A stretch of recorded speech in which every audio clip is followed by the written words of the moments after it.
में समाप्त हो गए, उसी दिन मुझे नौकरी लग गई। तो भगवान सोचते थे, संसार के लोग सोचते थे क्या होगा। कई हमारे शुभचिंतक थे, उन्होंने कहा कि बंदर जब किसी डाली को छोड़ देता है तो गिर जाता है, कहाँ जाएगा बेचारा, कहाँ रहेगा, जमीन जथा भी बेच दिया, अमुक अमुक जो भी है स्नेही लोग कल्पना कर सकते हैं, सोच सकते हैं, सब लोगों ने सोचा। लेकिन उस महापुरुष का दृढ़ निश्चय देखिए, भगवान पर महाविश्वास। जय सिया राम भंडारा में जमाया महाराज। और खुद इस पुत्र की ताकत की कह दे कि महाराज ये क्या कर रहे हैं, ना ना ना, अभी भी वही करंट है महाराज जी में, अभी कर सकते हैं। 8:30 हो जाएगा। ये अपना ये जो तुम्हारी पत्नी है, ये 100-200 ग्राम जो प्रकट किए हो, इसके साथ क्वार्टर खाली मिलना चाहिए। वही करंट है, ये जान गए। ये नहीं कि बच्चा बोलेगा कि हमारा हिस्सा मांगेगा, उल्टा लटका करके खींच देंगे चमड़ी। बेटा मांगेगा जमीन में हिस्सा, अब आपके सामने बोलेगा। वो व्यक्तित्व में होना चाहिए पिता में। अब पिता खुद ही जब तम्बाकू खाएगा तो बेटा दारू पी रहा है, कोई ज्यादा तो विकास ही नहीं किया। अरे तो आप गुटखा खा ही रहे हो और बेटा पति तक पहुंच गया तो विकास किया कि नहीं किया, क्या गलत किया। और जो आदमी सुपारी तक नहीं खा रहा हो, किस बेटे की ताकत है उसे आंख मिला ले, उसके चरित्र, उसके व्यक्तित्व, उसके संस्कार के सामने। अरे जो स्वयं 3:30 बजे उठ करके संध्या वंदन करके तैयार है, वही बाप कर सकता है 4:30 बजे उठो, क्यों सो रहे। जब खुद बाप 8 बजे तक भोंक काटेगा, उसका बेटा सड़ेगा नहीं तो क्या होगा। अभी भी 3-3:30 बजे उठ करके अभी बैठे हैं कई लोग। हमारे महाराज जी को, पिताजी महाराज को जानते हैं, उनका व्यक्तित्व जानते हैं, बड़ा अपने ढंग का विलक्षण जीवन है। तो हमारे जीवन में जो कुछ है उनका प्रसाद है।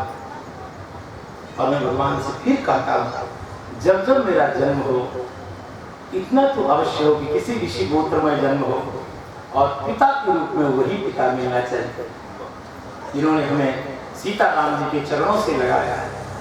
मैं कितना कंगाल होता यदि मुझे भजने के लिए सीताराम जी नहीं मिलते। क्या बोलूं मैं महाराज, हमारे घर में तो ये सब लोग जानते हैं, मैं कोई नई बात बोल रहा हूँ क्या। भूत प्रेत पिशाच की पूजा होती थी, बामर कुत्ते थे लोग। हमारे पिताजी महाराज का अवतार नहीं होता तो हम भी बामर ही डूब रहे होते। भूत प्रेत का, पिशाच का दबदबा था और भगवान की कृपा हुई। कैसे हमारे पिताजी महाराज, किससे प्रेरणा, और बताए, हमने पूछा कई बार कि आप उस घर में सीताराम जी कैसे आ गए। उन्होंने पूरी कहानी सुनाई, कैसे हमारी कोई चाची लगती थी और उन्होंने सबसे पहले एक झुआ वाला माला हमें दिया था, एक रामचरितमानस की पोथी। उसी को पढ़ते पढ़ते पढ़ते भगवान राम ने अपनी ओर खींचा और भगवान का व्यक्तित्व हमें बहुत अच्छा लगा, राम जी का। फिर तो मैं रामायण जी का पाठ करने लगा, फिर तो मैं गिरा में जाकर के गाय और ले झोपड़ी के साथ रहने लगा। धीरे धीरे भगवान प्रिय लगने लग गए। लगते लगते लगते हमारे घर में सीताराम जी का पूरा दबदबा हो गया। और एक बार तो ऐसी करुणा भगवान ने की, मैं तो कहता हूँ किसी को भगवान कलम के साथ काट के ले जाते हैं, लगाते हैं अयोध्या में। अरे कोई महात्मा बनते हैं तो भगवान ने पूरे परिवार से कलम काट के नहीं ले गए, लेकिन हमारे पर भगवान ने तो करुणा की वर्षा कर दी। पूरे थल्ला उठा करके और यहाँ से उखाड़ करके अयोध्या में भगवान ने बसा दिया। उनको लगा कि हमारा अपना बालक है, इसको अपने पास ही रखे। ये उनकी करुणा है, उनकी दया है। एक पंक्ति बोल देता हूँ, उनकी याद है।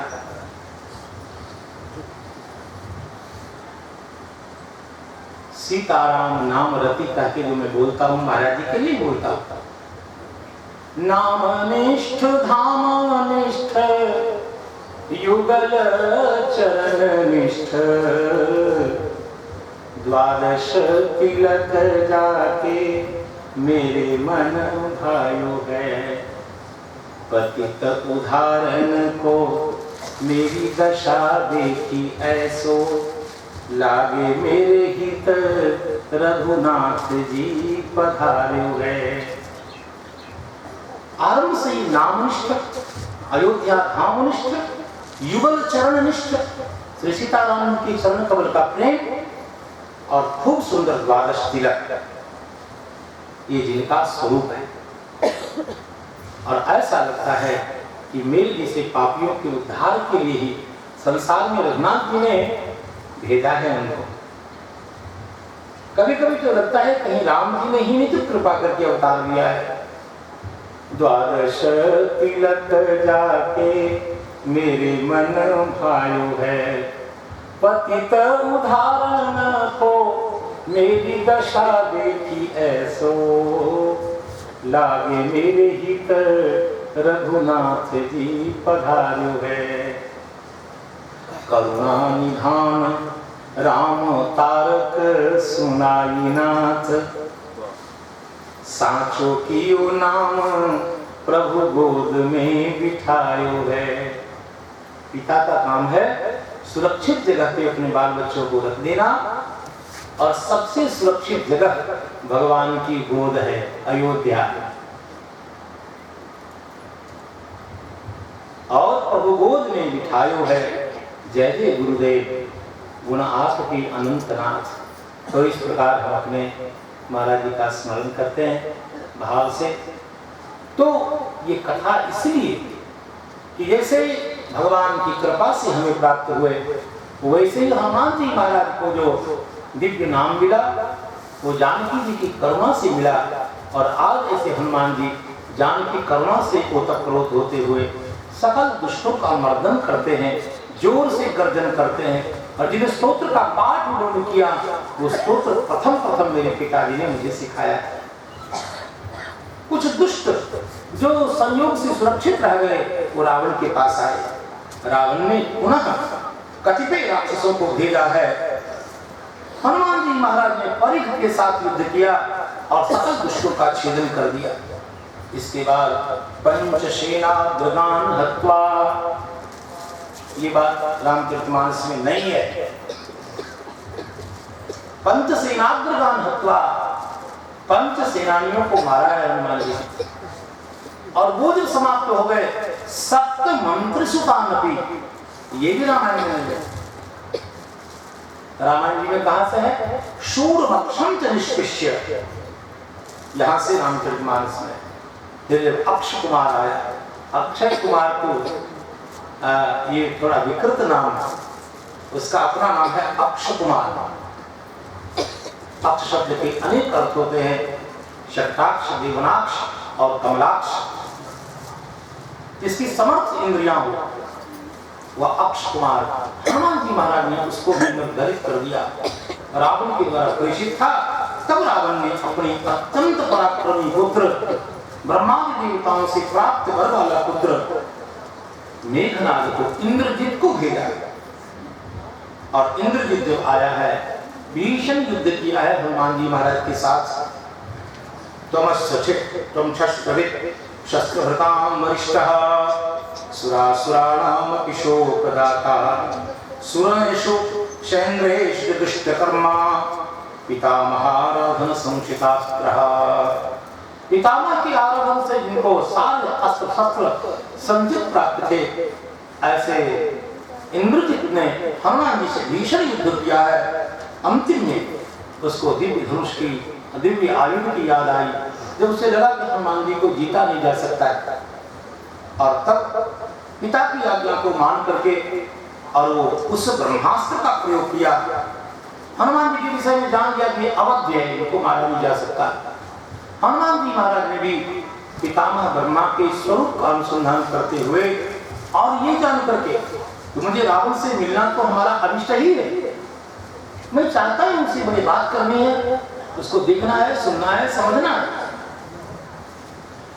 तो मया अनुवर्तितव्यम, क्यों नहीं ब्रह्मास्त्र का सम्मान भी रह जाएगा और मेरा काम हो जाएगा। स्वेच्छा से श्री हनुमान जी महाराज ब्रह्मास्त्र में बंध गए। हनुमान जी को कोई अस्त्र शस्त्र छू नहीं सकता है, ब्रह्मा जी ने ही स्वयं इनको वरदान दे रखा है, अस्त्र शस्त्र से ये अवध्य होंगे। हनुमान जी महाराज जब बंधन में आ गए हैं, राक्षस हनुमान जी के ऊपर विविध प्रहार करने लग गए। सभी राक्षस जिज्ञासा कर रहे थे, आखिर ये कौन है, कहां से आया है, इसे जला दो, मार डालो, खा जाओ।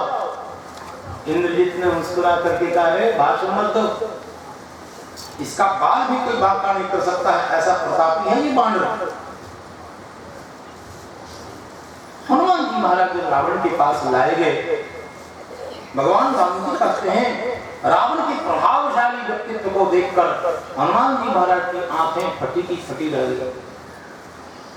ऐसा प्रभाव, कांचन का दिव्य सिंहासन, मुक्ता जाल का खूब सुंदर मुकुट, शौम वस्त्र, रेशमी वस्त्र हैं और 10 मस्तक है, विशाल वक्षस्थल है और विविध अलंकरणों से अलंकृत 20 हाथ हैं उसके, सुंदर सुंदर प्रमदाएं चमन डुला रहे हैं।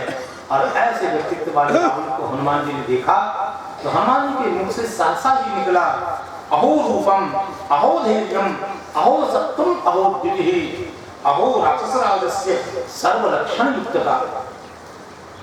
हनुमान जी ने कहा कि रावण सर्वलक्षण युक्त राजा है, इसमें राजा का कोई भी गुण ऐसा नहीं है जो बाकी हो।